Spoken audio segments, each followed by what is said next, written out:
안녕하세요. 자, 오늘은 미국이 왜 세계 최강인지, 그리고 후진국은 왜 못 사는지, 자, 요 주제를 얘기해 볼 건데, 여러분들이 사실 이거를 미국 와가지고 공부만 할 게 아니라 이런 걸 꼭 배우셔야 돼요. 그러니까 미국을요, 단순하게 여러분들이 미국으로 유학 와서 학교에 등록하고 학교에서 중간고사, 기말고사 보고 시험 끝나면 학점 받고 성적표 들고 졸업장 받고 끝난다고 생각하시면 안 돼요. 미국은 단순하게 그렇게 공부만 배우는 곳이 아니에요. 그렇게 생각한다면 여러분들은 미국 유학을 잘못 생각하는 겁니다. 그리고 그런 관점에서 본다면 미국 유학 올 필요가 없어요. 왜냐면 요즘 한국에서 사실 수업만 듣는다면 한국에서도 그 미국 대학교 홈페이지 들어가면 각 과에서 무슨 책 보는지 다 알 수 있어요. 어떤 교수님들은 자기 홈페이지 가면은 강의 계획서랑 뭐 그 실라버스라고 하죠. 실라버스 강의 계획서랑 뭐 교재 뭐 쓰는지 다 공개해 납니다. 그거 보고 똑같이 책 사가지고 책 주문해가지고 한국에서 읽으면 되잖아요. 그러니까 미국은 단순하게 여러분들이 공부만 하는 곳이 아니에요. 여기 와가지고 인생을 깨달는 곳이에요. 그러니까 미국이 왜 세계 최강대국이 되었는가, 그거를 깨닫는 그 아주 소중한 시간이 되는 게 미국 유학입니다. 그래서 미국에서 유학한 사람들은 대부분 인생에서 굉장히 큰 성공을 하거든요. 그 이유는 미국에 살면서 미국이 왜 세계 최강인지를 미국인들과 함께 섞여 살면서 그걸 몸으로 배우기 때문이에요. 아시겠죠? 그렇기 때문에 여러분들이 미국에 와서는 꼭 미국이 왜 잘 사는지를 반드시 알아야 됩니다. 아시겠죠? 근데 저도 가끔 개인 방송을 봐요. 한국어로 한 개인 방송 보는데 요즘 뭐 한국의 인문학 개인 방송 채널 많더라고요. 그래서 뭐 미국이 왜 잘 살게 되었는지 막 뭐 미국의 지정학적인 역사랑 막 달러 패권 가지고 어쩌고저쩌고 하면서 막 이렇게 썰 푸는 채널들이 되게 많던데요. 솔직히 그 사람들이 미국에 살아봤나요? 아니잖아요. 그냥 정말 황당해요. 그런 주장하는 사람들. 그거 그냥 서점에서 파는 책 몇 권 읽고 그냥 인터넷에 돈 벌려고 샬라샬라 하는 거예요. 그런 거에 넘어가지 마시고 미국은 실제로 살아본 사람만이 알 수 있어요. 그래서 미국 사람들이 왜 잘 사는지는 미국 와서 깨달아야 돼요. 근데 또 더 중요한 게 뭐냐면 미국에서 이렇게 후진국에서 온 사람도 있거든요. 뭐 전 세계 최대 빈민국이라고 불리는 뭐 이런 데서 온 사람도 있어요. 근데 이런 사람들이 그 미국인들과 행동하는 게 다르거든요. 그거를 관찰하면은 그 나라가 왜 가난한지를 깨달을 수가 있어요. 그거를 잘 관찰하셔야 돼요. 아시겠죠? 그래서 그런 깨달음을 얻는 게 미국 생활할 때 굉장히 중요합니다. 무엇이 사람과 가정과 조직과 국가를 성공하게 만드는가, 그리고 무엇이 사람과 가정과 조직과 국가를 가난하게 만드는가, 그 원인을 딱 깨달을 수 있는 곳이 미국이에요. 왜냐면 미국은 다양한 사람들이 살거든요. 그런데 그 다양한 사람들을 관찰할 수 있는 기회들이 있어요. 여러분들이 전 세계 세계 일주를 달리려면 되게 오랜 시간이 들고 많은 돈이 드는데 미국은요, 세계 최강대국인 관계로 전 세계에서 몰려드는 이민자들로 가득 찹니다. 그래서 미국은 미국 내국인들도 이제 다수이지만 지금 이 시간에도 미국으로 끊임없이 밀려오는 전 세계 각 나라 사람들로 가득 찬 곳이 미국이에요. 근데 이 미국에서 확실하게 제가 깨닫는 거는 왜 가난한 나라 사람들이 가난한가, 그거를 아주 클리어하게 볼 수 있어요. 일하다 보면은 여러분들이 대학원에서 같이 일하다 보거나 혹은 회사에서 같이 일하다 보면 후진국 사람들이 왜 후진국인지를 정확하게 알 수 있어요.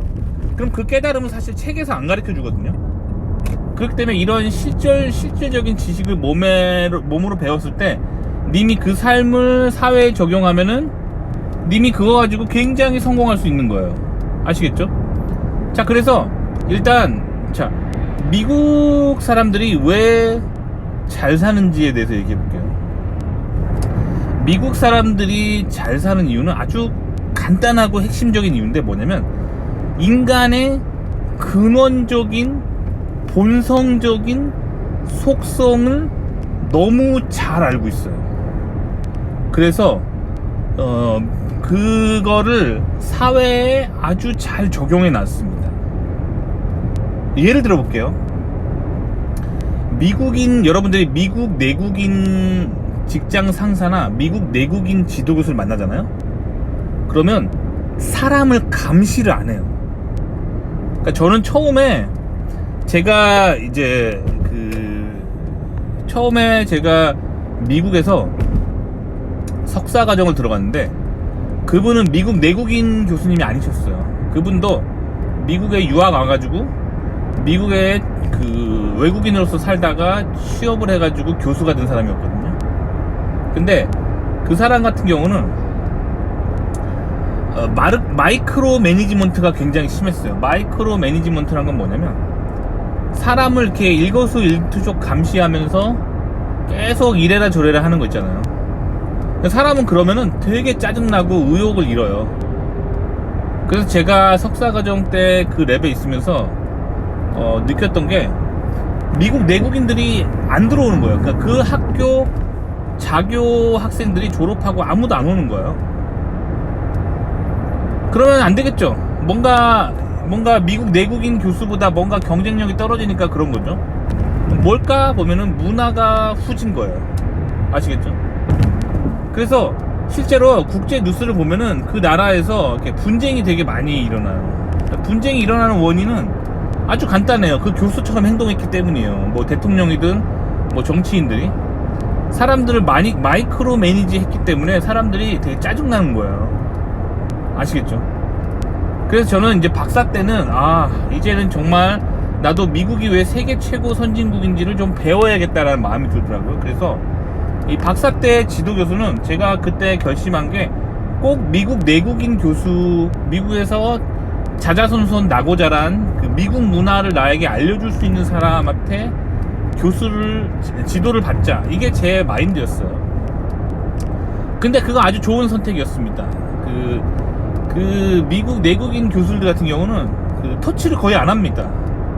그래서 뭐 연구 하나 시켜놓고 그냥 스스로 자유롭게 연구하도록 내버려 둡니다. 근데 이것도 사실 약간 그들만의 그 강약이 좀 있어요. 그러니까 어떤 교수님은 한 2주 만에 한 번 일 잘 돼가냐 물어보시는 분도 있고, 어떤 교수님은 진짜 심한 사람은 한 달에 한 번 그 미팅을 하는 교수가 있어. 한 달에 한 번. 그럼 한 달에 한 번 만나면 한 달간 뭐 했는지 이렇게 간략하게 이렇게 얘기한 다음에 또 한 달을 주는 거예요. 그런 쿨한 사람도 있어요. 그리고 대부분의 미국 내국인 교수님들은 이 사람이 랩에 출근하는지 랩에 출근하지 않는지 그거를 체크를 안 해요. 그러니까 그 미국 내국의 문화는 아주 자유분방한 문화가 나타나는 거예요. 그래서 뭐 랩에 안 가고 싶으면 동네 카페에서 음악 들으면서 뭐 논문 읽어도 되고, 도서관 가서 있어도 되고, 랩에 있어도 되고, 자기 마음대로 해요. 근데 보통은 랩이 편하죠. 왜냐면 랩에 가면은 나의 지정 책상이 있고, 그 책상은 항상 나를 위해 보존되어 있기 때문에 사실 랩에 가서 일하는 게 가장 편하죠. 또 집에 가서 있으면은 뭐 집에 있으면 자꾸 눕고 싶고 TV 보고 싶으니까 이렇게 주기적으로 출퇴근을 하는 게 좋은 거죠. 하지만 여기서 이제 중요한 건 뭐냐면, 누군가 강요하는 사람이 없다는 거예요. 그리고 스스로 자율적으로 내가 랩에 가고 랩에 안 가고를 내가 마음대로 정할 수 있고, 거기서 올 때 인간은 굉장히 자유도가 높고 창조적인 생각이 나오게 되고 스트레스를 안 받는 거예요. 그래서 자유의지가 존중받는 환경이 굉장히 중요합니다. 아시겠죠? 그래서 미국 사람들은 기본적으로 인간의 자유의지를 존중하는 걸 굉장히 중요하게 생각하고, 이 자유의지가 존중받지 못했을 때 뭔가 굉장히 심각한 사회 문제가 발생한다라고 보는 거예요. 아시겠죠? 근데 반면에 후진국 사람들은 억압을 굉장히 많이 합니다. 그래서 저는 그 후진국에서 온 교수나 후진국에서 온 직장 상사랑 일하면은 너무 힘들어요. 왜냐면 후진국에서 본인이 나고 자라서 이제 성인이 될 때까지 후진국에 살았었잖아요. 그러니까 후진국적인 문화가 몸에 잔뜩 배어 있는 거예요. 그 상태에서 본인이 뭐 미국에서 뭐 박사만 따고 미국의 교수가 되거나 뭐 미국에서 취업을 했다고 쳐봐요. 그럼 그 사람은 본인이 다니고 있는 회사는 미국 회사지만 본인이 매니지먼트 하는 방식은 후진국 스타일인 거예요. 후진국 스타일의 매니지먼트의 특징은 마이크로 매니지먼트라고 하죠. 그래서 사람을 되게 힘들게 해요. 뭐 이렇게 일거수일투족 감시하면서 굉장히 힘들어요. 그러니까 제가 미국에서 만났던 상사들 중에 힘들게 했던 사람들은 다 후진국 출신들이에요. 그러면 후진국에서 그렇게 나고 자랐기 때문에 그런 짜증나는 문화 속에서 그렇게 자랐던 거예요. 그러니까 즉 꼰대가 많아요. 후진국으로 갈수록 꼰대들이 되게 많습니다. 근데 꼰대들이 진짜 냄새나는 꼰대들이 많아요. 그래서 정말 냄새 폴폴 납니다. 뭐 이게 인격적으로 진짜 힘들게 해요. 예를 들어 볼게요. 회사에서 일을 하다 보면 뭐 그런 경우가 되게 많아요. 뭐 예를 들면 하청업체가 연락을 해와서 당신의 부서 연구 프로젝트 중에 내년에 우리 회사 부품을 좀 쓸 의향이 있는 사람들이 있는지 좀 알아봐 주시겠어요? 그리고 샘플 쓴다면은 뭐 몇 개나 쓰시는지 알아봐 줄 수 있나요? 뭐 1000개, 2000개 뭐 이런 거죠. 그러면 저는 그런 이메일을 받았으면 아주 간단하게 저희 연구팀 멤버들한테 그냥 포워드 하면 되는 거예요. 포워드 한 다음에 저희 팀에 제가 아는 사람들 이메일을 다 잔뜩 때려놓고 그 이메일을 포워드 한 다음에 이 하청업체가 연락을 해왔는데 우리 쪽에서 이 부품을 쓸 사람이 있는지 저한테 좀 알려주세요 하면 되는 거예요. 그러면 뭐 연락이 오겠죠. 뭐 한 명은 뭐 나는 뭐 1000개 쓰겠다, 나는 2000개 쓰겠다, 나는 3000개 쓰겠다, 이렇게 막 다 연락이 오겠죠. 연락이 오면은 그거를 뭐 계산기로 다 더해가지고 업체에다 얘기해주면 되잖아. 우리 팀 물어봤더니 뭐 내년엔 당신네 샘플 뭐 10,000개를 쓰겠다. 그럼 끝이잖아요. 그런데 이런 간단한 일을 하는데, 정말로 이런 간단한 일을 하는데 사사건건 참견을 해요. 진짜 힘들어요. 그거는 진짜 왜 그런지 처음엔 되게 의문이 갔거든요. 그러니까 제가 처음에, 그러니까 제가 인생에서 기억에 남는 그 후진국 사람들이 3명 정도 있는데, 첫 번째 후진국 사람은 저한테 이런 얘기를 했어요. 제가 업체랑 이메일 쓸 때 그 이메일에 이렇게 왜 이렇게 예의가 없냐, 이런 걸 지적하는 그 후진국 상사가 있었어요. 근데 아무리 봐도 제가 예의가 없는 게 아니거든요. 미국은 보통, 미국 문화는 다 아시잖아요. 수평적 커뮤니케이션. 그래서 하이 존, 하이 탐, 이게 업무에서도 이어집니다. 아시겠죠? 교수한테도 하이 존 하는 거고, 하청업체 사람들에게도 하이 존 하는 거예요. 근데 그 사람은 후진국에서 와가지고 위아래가 있는 문화에서 온 거예요. 그래서 그렇게 이름 부르지 말고 미스터 어쩌고저쩌고 라스트네임으로 불렀으면 좋겠고, 그리고 뭐 얘기할 때 조금 더 격식 있는 문장을 썼으면 좋겠고 하면서 막 이렇게 이메일에서 어느 부분을 조금 이렇게 쓰면 안 되겠다, 이런 얘기를 하는 거예요. 굉장히 피곤하죠. 그래서 이런 후진국 사람이 기억이 나요. 그래서 결국 어떻게 됐냐면, 그 회사에 제가 들어갔는데 그 팀에서 매달 1명씩 퇴사하는 거예요. 매달 1명씩. 퇴사하는 이유가 다 하나같이 똑같아요. 매니저가 진짜 짜증나서, 아니 뭐 저렇게 사사건건 아무것도 아닌 거 가지고 꼰대처럼 이렇게 막 하냐, 진짜 짜증난다 하면서 일단 미국인들은 다 런해버리고, 저도 런했습니다. 왜냐면 저도 그때 영주권을 가지고 있었기 때문에 있을 이유가 없었어요. 근데 거기에 마지막까지 남아있는 친구가 몇 명 있었는데, 그 친구들은 이제 영주권이 회사에서 서포트 받고 있어가지고 영주권이 안 나온 애들은 관두면 안 되겠죠. 들어오도 짜증나도 참아야겠죠. 그렇게 해서 결국 그 팀은 미국 내국인이 안 들어오는 팀이 돼버린다는 거죠. 그런 팀들이 있어요. 아시겠죠? 자, 그 다음에 이제 두 번째 생각나는 후진국 출신이 한 생각나는데, 아시다시피 미국은 9 to 5입니다. 직장 문화가 아침 9시 출근, 저녁 5시 퇴근, 토요일, 일요일 일 안 하고 이렇게 널널하게 일하는 게 미국 분위기란 말이에요. 근데 두 번째 기억나는 한 후진국 출신 상사는 금요일날 한 4시 반쯤에 항상 회의를 잡아요. 그래가지고 금요일날 그 회의가 막 되게 오래 끝나. 그래가지고 금요일날 그것 때문에 막 늦게 가. 그리고 회의 끝나면서 월요일날 중간 보고 하라는 거야. 월요일 아침에. 미친 거 아닙니까? 그 얘기는 주말에 일하라는 얘기잖아. 미국은 전혀 그런 분위기가 아니고 주말에 일 시킨 사람 전혀 없어요. 근데 은근슬쩍 그렇게 주말에 너네 일해라라고 이렇게 푸시하는 거잖아요. 후진국에서 온 사람들이 그걸 잘하는 루틴이에요. 그래서 저는 정말 그런 말도 안 되는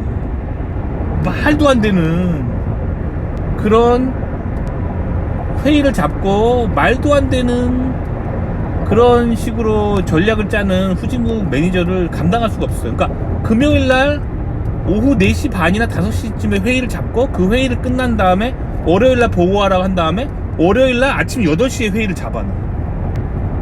그거 진짜 이상한 거잖아요.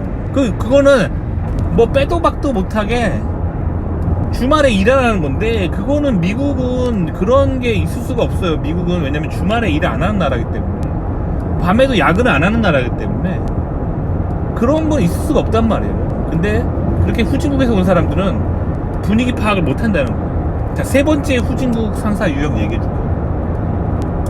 세 번째 후진국 상사 유형은, 자, 그렇게 뭐 이렇게 이메일을 뭐 하청업체가 뭔가 이렇게 팀의 샘플 수요를 알아봐 달라고 얘기를 했어요. 그럼 저는 그냥 팀 사람들한테 그 이메일을 포워드 했어요. 그러면 그 이메일을 발견하자마자 얘기하는 거예요. 이런 식으로 일하지 말라. 얼마나 체계적이지 않냐 하면서, 그렇게 일하는 게 아니라 이런 이메일 왔으면 회의를 딱 잡고 전체 팀 멤버를 다 초대를 한 다음에 회의에 전체 팀 멤버가 들어오면은 그거를 화면에 하나하나 이렇게 띄운 다음에 너는 몇 개 쓸 거냐, 너는 몇 개 쓸 거냐, 너는 몇 개 쓸 거냐, 한 명 한 명 그 자리에서 다 조사해서 그 다음에 이렇게 전체 취합한 다음에 보내야지. 그렇게 이메일로만 하면은 이게 체계가 없지 않냐 라고 꼰대를 부리는 거야. 근데 사실 진짜 꼰대이래요. 왜냐면 아니 그냥 이메일 보내가지고 포워드에서 그냥 답변 받나, 회의를 여나. 저는 회의를 여는 게 싫거든요. 왜냐면 회의를 열면은 그 4시간 그 회의 때문에 또 가서 앉아 있어야 되고 이동 시간도 있고, 그렇게 이렇게 자꾸 모여가지고 사람들이랑 있으면은 굉장히 피곤하기 때문에 그냥 개개인으로 이메일로 그냥 자기가 간단한 질문 물어보는 건데 회의를 할 필요가 뭐가 있어요. 제가 봤을 때는 그 후진국에서는 상사가 일하는 방식이 비효율적이거든요. 그래서 저한테 시스템적이지 않게 일한다고 하는 거야. 체계적이지 않게 일한다고 하는 거야. 인정할 수 없죠. 그러니까 이렇게 꼰대 부리는 사람들, 이런 게 진짜 꼰대죠. 별것도 아닌 것 같고 자기가 보고 들은 방식으로만 꼭 해야 되는 굉장히 피곤한 사람들인데, 후진국에 온 사람들이 이런 사람이 많아요. 자, 그러면 결국엔 후진국이 왜 가난한지 알겠죠. 후진국은 일을 할 때 다른 사람의 자유의지를 존중하지 않고 하나하나 꼰대질을 하기 때문에 그 국가에서 나고 자란 사람들은 이 국가의 지도자나 뭐 회사의 지도자나 뭐 교수님이나 이런 사람들한테 짜증이 되게 많은 거예요. 그래서 결국엔 일에 의욕이 떨어지고, 그래서 결국엔 그게 전체적인 성과로 나타나는 거예요. 그러니까 마이크로 매니지먼트는 진짜 하면 안 돼요. 그래서 미국 내국인들은 마이크로 매니지먼트를 안 하려고 되게 노력합니다. 자유의지를 이용해서, 그러니까 뭐 예를 들면 업체에서 어떤 사람한테 내년 샘플 쓰는 거를 조사해 와라 라고 의뢰를 했으면 그 매니저들은 그냥 그거 보고 가만히 있는 거예요. 왜 그거를 굳이 끼어들어서 이래라 저래라 할 필요가 없는 거예요. 왜냐면 알아서 그냥 언제까지 몇 개 쓸 거라는 건지 다 알아내가지고 그 이메일만 다시 하청업체 보내주면 끝나는 거잖아요. 그런데 그거를 계속 사람들 그 짜증나게 하면서 계속 닭달 볶는 게 후진국 스타일의 매니지먼트라는 거죠. 그래서 저는 미국에 살면서 저는 절대 인종차별은 하지 않아요. 흑인이든 백인이든 동양인이든 어떤 사람 밑에서도 일할 준비가 되어 있어요. 하지만 후진국적인 후진 문화를 가지고 있는 사람은 피합니다. 아시겠죠? 그러니까 그런 후진국적인 후진 문화가 있는지를 반드시 확인해야겠죠. 어떤 사람하고 같이 일할 때 혹은 어떤 회사에 들어갈 때 어떤 랩을 선택할 때 그 랩에 후진국적인 요소가 있는지 그거를 보시면 돼요. 그래서 후진국적인 요소가 있다면은 그런 일은 이제 그런 랩에서는 일 안 하는 게 좋아요. 진짜 짜증납니다. 가난한 나라가 왜 가난한지를 확실하게 알 수가 있어요. 아시겠죠? 그러니까 그러면 선진국 사람들 혹은 미국 내국인들은 왜 그렇게 자유의지를 존중하는 걸까요? 성경 때문이에요. 성경을 자세히 읽어보면 성경은 자유의지를 굉장히 중요하게 생각하는 그런 사상이 적혀 있습니다. 예를 들어 볼게요. 하나님이 에덴 동산에서 아담과 이브를 만들어 놓으시고 그 다음에 선악과를 따먹지 말라고 하시잖아요. 그렇게 말만 하시고 선악과를 따먹지 않도록 그 선악과 주변에 콘크리트 벽을 치거나 그러시지 않으세요. 그냥 자유롭게 내버려 둡니다. 그래서 에덴 동산에서 인간은 스스로 자유롭게 선택할 수가 있었어요.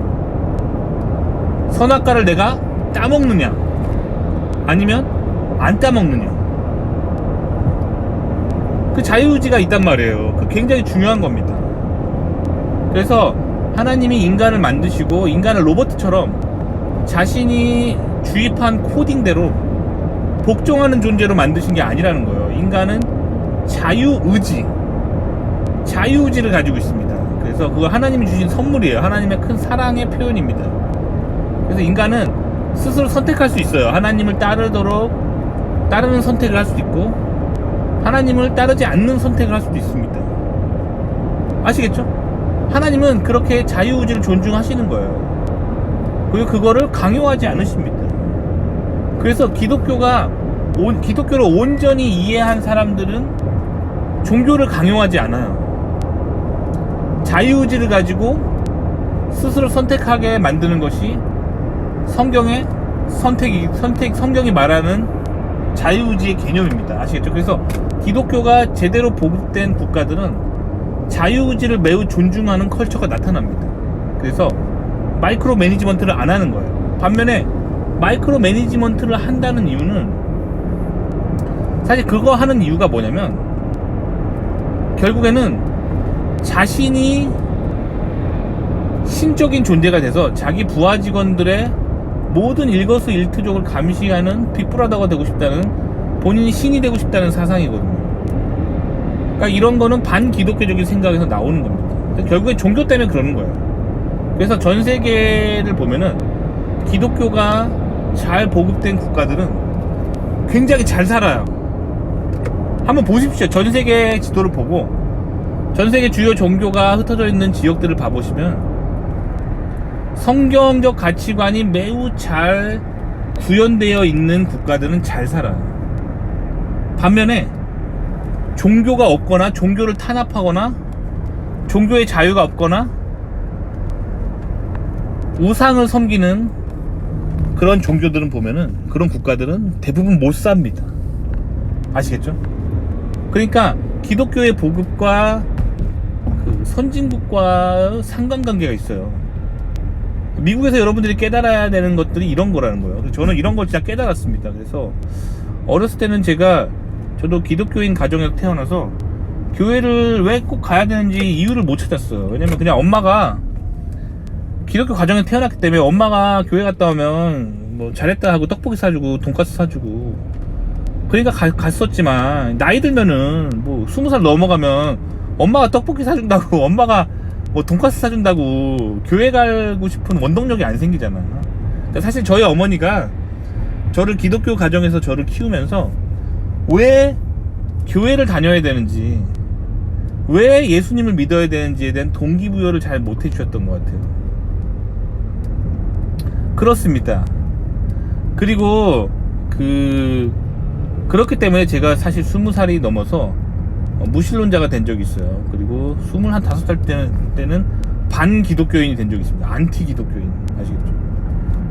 그래서 그러다가 제가 다시 교회로 돌아온 게 이제 20대 후반부터 다시 교회를 돌아왔고, 그리고 미국에 와서는 이 잘 사는 것과 성경을 깨닫는 거랑 관련이 있다는 걸 알게 됐어요. 그래서 이게 손자병법이나